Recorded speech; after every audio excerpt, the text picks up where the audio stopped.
Welcome friends. आज के video में हम देखेंगे बिहार एईडीओ एग्जाम के क्वेश्चन। इस सेट में हमारा सामान्य ज्ञान का क्वेश्चन है जो कि आपके एग्जाम में पूछे जाएंगे, इसलिए जितना हो सके इस वीडियो को अपने दोस्तों में भी शेयर करें और इस वीडियो को लाइक जरूर करते चले।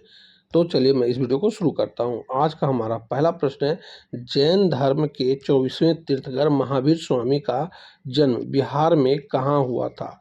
तो दोस्तों यह हुआ था कुंडग्राम में। दोस्तों हमारा प्रत्येक सेट से लगभग आपके एग्जाम में 3 से 5 मार्क्स तक पूछे जाने की संभावना है, इसलिए जितना हो सके इस वीडियो को आप बार बार जरूर देखें। हमारा इस प्रश्न का आप व्याख्या देखेंगे जो कि आपके एग्जाम के लिए काफ़ी महत्वपूर्ण है। भगवान महावीर का जन्म वैशाली के निकट कुंडग्राम में हुआ था। उनके पिता सिद्धार्थ ज्ञात्रिक क्षत्रिय संघ के प्रधान थे। पावापुरी में उन्हें निर्माण यानी मृत्यु प्राप्त हुआ था, ये आपको याद रखना है। हमारा अगला प्रश्न है, भारतीय संविधान का अनुच्छेद 17 निम्नलिखित में से किससे संबंधित है?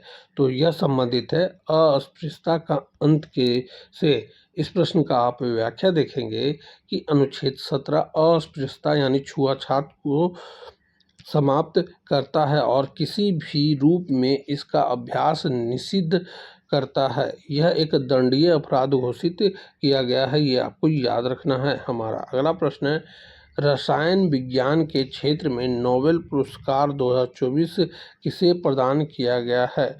तो दोस्तों यह प्रदान किया गया है डेविड बेकर, डेविड हर्शबीस और जॉन जंपर को, यानी ये तीनों को। इस प्रश्न का आप व्याख्या देखेंगे कि इन्हें प्रोटीन डिज़ाइन और प्रोटीन संरक्षण की भविष्यवाणी के लिए 2024 का नोबेल मिला है।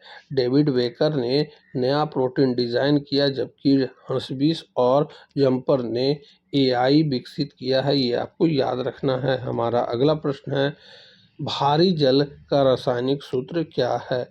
तो भारी जल का रासायनिक सूत्र होता है D2O यानी ड्यूटेरियम ऑक्साइड। इस प्रश्न का आप व्याख्या देखेंगे, ड्यूटेरियम ऑक्साइड को भारी जल कहा जाता है। इसका उपयोग मुख्य रूप से परमाणु रिएक्टरों में न्यूट्रॉन मंदक के रूप में किया जाता है। हमारा अगला प्रश्न है, भारत की सबसे ऊंची चोटी केटू गौड़ अस्टीन किस पर्वत श्रेणी में स्थित है? तो दोस्तों यह स्थित है काराकोरम श्रेणी में। इस प्रश्न का आप व्याख्या देखेंगे कि केटू भारत की सबसे ऊंची चोटी है, वर्तमान में पॉक में क्षेत्र में है, मतलब पाकिस्तान में है, जो काराकोरम श्रेणी का हिस्सा है। हिमालय की सबसे ऊंची चोटी कंचनजंगा है। पॉक मतलब जो पाकिस्तान के द्वारा जो कश्मीर को हथिया लिया गया है उस क्षेत्र में है अभी काराकोरम, ये आपको याद रखना है। हमारा अगला प्रश्न है, बिहार की किस नदी को बिहार का शौक कहा जाता है? तो उस नदी का नाम है कोसी। इस प्रश्न का आप व्याख्या देखेंगे कि कोसी नदी अपना मार्ग बदलने और भीषण बाढ़ लाने के लिए कुख्यात है, जिससे बिहार के उत्तरी जिलों में भारी तबाही होती है, इसीलिए इसे बिहार का शौक कहा जाता है।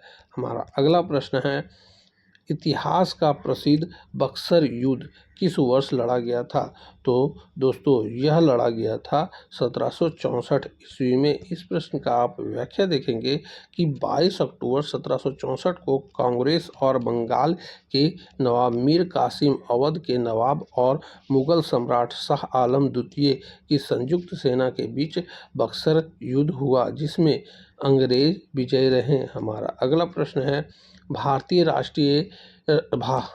राष्ट्रपति का निर्वाचन किस पद्धति द्वारा होता है? तो यह होता है दोस्तों अनुपातिक प्रतिनिधित्व पद्धति के द्वारा। इस प्रश्न का आप व्याख्या देखेंगे कि राष्ट्रपति का चुनाव एक निर्वाचन मंडल द्वारा अनुपातिक प्रतिनिधित्व पद्धति के अनुसार एकल संक्रमणीय मत के माध्यम से गुप्त मतदान द्वारा होता है। हमारा अगला प्रश्न है, मानव शरीर में कौन सा रक्त समूह सर्वदाता कहलाता है?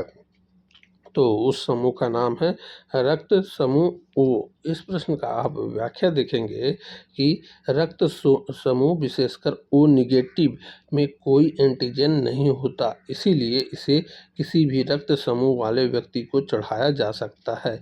और ए बी समूह सर्वग्राही होता है, ये आपको याद रखना है। हमारा अगला प्रश्न है, वर्ष 2024 में किसे मरणोपरांत भारत रत्न से सम्मानित किया गया है? तो यह किया गया है दोस्तों कर्पूरी ठाकुर को। इस प्रश्न का आप व्याख्या देखेंगे जो कि आपके एग्जाम के लिए काफ़ी महत्वपूर्ण है और यह क्वेश्चन 100% आपके एग्जाम में पूछा जाएगा। वेरी वेरी इंपॉर्टेंट, लगा लीजिए। बिहार के पूर्व मुख्यमंत्री जननायक कर्पूरी ठाकुर को सामाजिक न्याय के लिए उनके योगदान हेतु 2024 में मरणोपरांत भारत के सर्वोच्च नागरिक सम्मान भारत रत्न से नवाजा गया है। हमारा अगला प्रश्न है, बिहार दिवस प्रतिवर्ष किस तिथि को मनाया जाता है? तो यह मनाया जाता है 22 मार्च को। हमारा इस प्रश्न का आप व्याख्या देखेंगे कि 22 मार्च 1912 को बिहार को बंगाल प्रेसिडेंसी से अलग कर एक नया प्रांत बनाया गया था। इसी की याद में प्रतिवर्ष 22 मार्च को बिहार दिवस मनाया जाता है। हमारा अगला प्रश्न है, किस मिट्टी को रेगुड़ मिट्टी के नाम से जाना जाता है? तो उस मिट्टी का नाम है दोस्तों काली मिट्टी। इस प्रश्न का आप व्याख्या देखेंगे कि काली मिट्टी को रेगुड़ मिट्टी या काली कपास मिट्टी भी कहते हैं, क्योंकि यह कपास की खेती के लिए सबसे उपयुक्त है। यह मुख्य रूप से ढक्कन के पठार में पाई जाती है।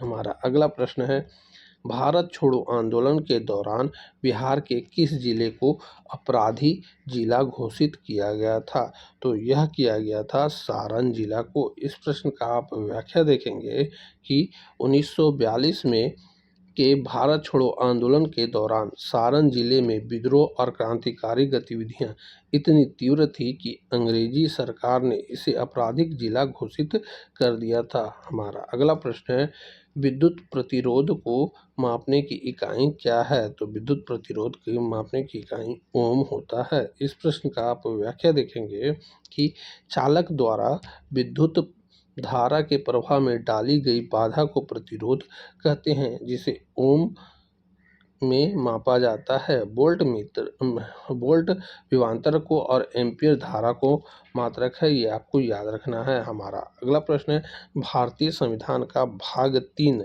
किससे संबंधित है? तो यह संबंधित है मौलिक अधिकार से। इस प्रश्न का आप व्याख्या देखेंगे कि भारतीय संविधान के भाग 3 में अनुच्छेद 12 से 35 तक नागरिकों के मौलिक अधिकार का वर्णन किया गया है। इसे भारत का मैग्ना कार्टा भी कहा जाता है। हमारा अगला प्रश्न है, हाल ही में मोईदम को यूनेस्को विश्व धरोहर स्थल घोषित किया गया है। यह किस राज्य में स्थित है? तो मोईदम जो है यह असम राज्य में स्थित है। इस प्रश्न का आप व्याख्या देखेंगे, असम के चराईदेव स्थित अहोम राजवंश के मोईदम यानी पिरामिड जैसे टीले को जुलाई 2024 में यूनेस्को की विश्व धरोहर सूची में शामिल किया गया है। यह पूर्वोत्तर भारत का पहला सांस्कृतिक स्थल है। हमारा अगला प्रश्न है, कांजीरंगा राष्ट्रीय उद्यान किस जानवर के संरक्षण के लिए प्रसिद्ध है?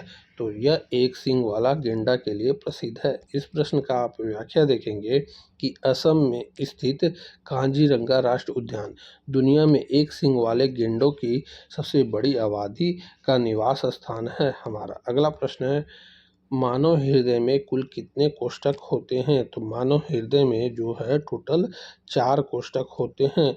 इस प्रश्न का आप व्याख्या देखेंगे कि मानव हृदय में 4 कोष्ठक होते हैं, 2 आलिंद और 2 निलय। यह शुद्ध और अशुद्ध रक्त को आपस में मिलाने से रोकती है, यह आपको याद रखना है। हमारा अगला प्रश्न है, प्रथम बौद्ध संगीत का आयोजन कहाँ किया गया था?